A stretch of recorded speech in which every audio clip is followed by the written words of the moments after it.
यही खोले के बाद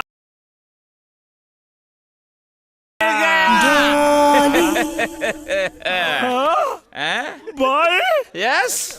I love you. Do whatever you can do. Thank you. Okay. इसको संभालो। बैठाओ, यहाँ बैठाओ। डॉली जी, जान ले मुका हो। हम चाहत नहीं कि जान की हमरे सिवा कोई बेईमानी तोहार पावर हाउस छूले तो देख के दिलवा डाली जी लव यू बोले। यू सपाट शापट या दोस्त बना का बोला तारा? आप राजा बाबू बनले मतलब हम करोड़पति बने हैं। ओके बुझला? ओके। अब एक मिनट फोन आवा था। हाँ। तनी चुप रहा। ओके। हाँ। कौन है बे? बाबूजी।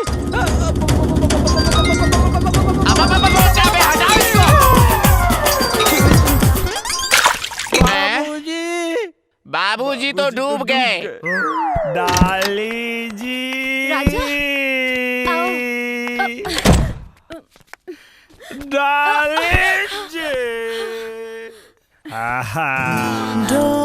क्या कर रहे हो राजा? छोड़ दो मुझे। नहीं छोड़ी भैया तो निरहुआ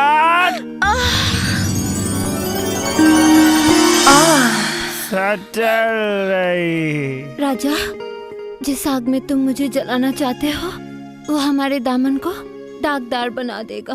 अरे भैया मैं कसी के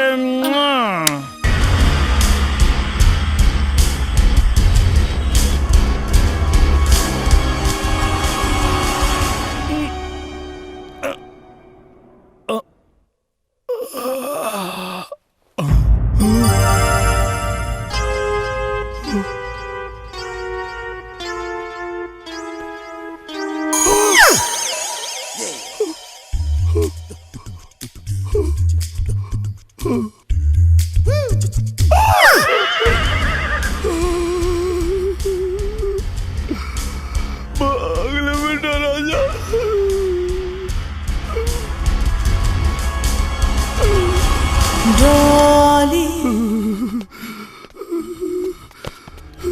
मैं लुट गया, बर्बाद हो गया इंस्पेक्टर साहब। ये बलात्कारी राजा हमारी बहन की जिंदगी को नर्क बना दिया इंस्पेक्टर साहब। इसको ऐसा दफा लगाइए इस बलात्कारी राजा पर कि इसका जिंदगी भी बर्बाद हो जाए। You are under arrest, Mr. राजकुमार उर्फ राजा बाबू। आप हमार विश्वास करी, हम जानबूझ के कुछ नहीं की कहले। अरे यार गोदन, तू इंस्पेक्टर साहब के समझाओ ना कि हम बलात्कारी नहीं किए यार। हर बलात्कारी बलात्कार करने के बाद यही बोलता है। हाँ। हम कुछ नहीं की कहले। तो क्या ये सब तुम्हारे भूत ने किया है? कानून में बलात्कार करने की सजा जानते हो? धारा 374 76 हाँ, धारा 376 और धारा 355 354 हाँ 354 और इंडियन पिनल कोड के तहत उम्र कैद की सजा। और सुनिए, हमने चैनल वालों को बुलाया है, अखबार वालों को भी बुलाया है। कल अखबार की सुर्खियों में छप जाएगा कि मैं बनूंगा करोड़पति का राजा, मेरी बहन का बलात्कारी निकला। इंस्पेक्टर साहब एगो विनती करी, कोई बीच के रास्ता ले दे के ना निकल सकेला। इंस्पेक्टर साहब हमके बचा ले। बचने का सिर्फ एक ही रास्ता है। मेरी बहन डॉली से शादी करनी होगी। हाँ। एक मिनट तनी उठा। एक मिनट आप तनी साइड में। हमें लगा तो फंस जाएगी। देखा राजा, अभी दलदल से बचे के एक ही उपाय है। ज्यादा ओवर एक्टिंग मत किया कर यार, सिर्फ एक्टिंग का पैसा मिलेगा, ओवर एक्टिंग का नहीं मिलेगा। तन के खड़ा रहे। हाँ। अब तो शादी कर ला। ई का बात करता रे। सही कहा तानी भाई। देखा, जितना बड़ पैसा वाला होखेलन उन्हन के एगो ना दू बीबी होली, दू। और अब तू 7 करोड़ के मालिक हो गए बाड़ा। हाँ, करत रहा दोनों के मेंटेन, एक तरफ घर वाली एक तरफ बाहर वाली, घर वाली बाहर वाली। बुझला? मतलब एगो गाँव है, एगो मुंबई। तो हम हाँ कह दी। कौन? राजा बाबू शादी खातिर तैयार बाड़न। हाँ हाँ तैयार। हाँ हो गईलन। बहना राजा शादी के लिए तैयार है बहना।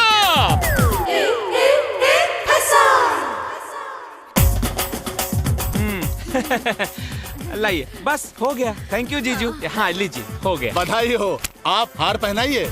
हाँ हाँ हाँ वन सेक ओके। हाँ डॉली। नमस्कार, हम बात कर रहे हैं राजकुमार उर्फ राजा बाबू के गांव से, जो कि हाल फिलहाल में मैं बनूंगा करोड़पति के 7 करोड़ के विजेता बने हैं और उस वजह से चर्चा में आए हैं। उनके गांव वाले जोर शोर से उनके स्वागत की तैयारियां कर रहे हैं। जैसा कि आप देख रहे हैं, लोग उनके खुशी में नाच रहे हैं, गा रहे हैं, मस्ती कर रहे हैं। तो आइए हम लगातार इस खबर में बने हुए हैं कैमरामैन अजय यादव के साथ लकी तोमर आजकल।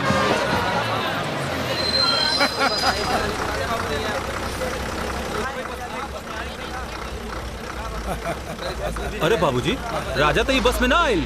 अरे का भाई तई बस से ना आइल था, पिछला बस से आवत होगी। बजावा बचाओ।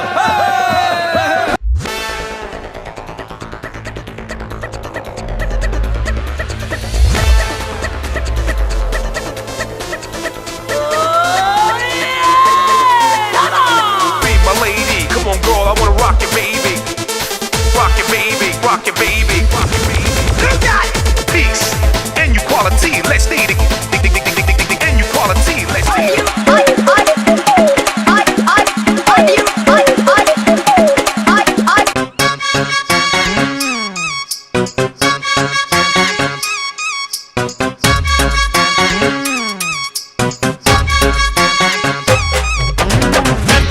देखिए अब तक चौथी बस आ चुकी है, लेकिन राजा बाबू अभी तक नहीं आए।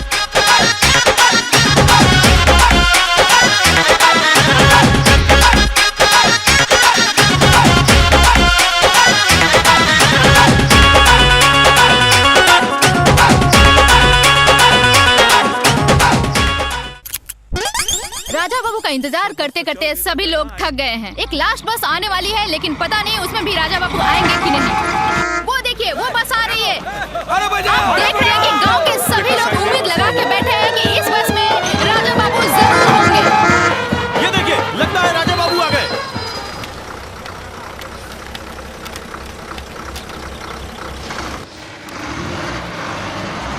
बाबूजी, राजा तो ना आइल। सर आखिरी बस निकल गई और इसमें भी राजा बाबू नहीं है। आपको कैसा लग रहा है सर? सर, क्या इसमें कोई साजिश है? क्या कहेंगे आप?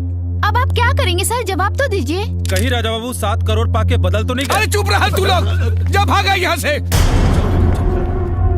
शाम हो गई, अभी तक तो राजा ना आयल। अरे ये तो हवा सोचत बानी, क्यों ससुरा कहा बा।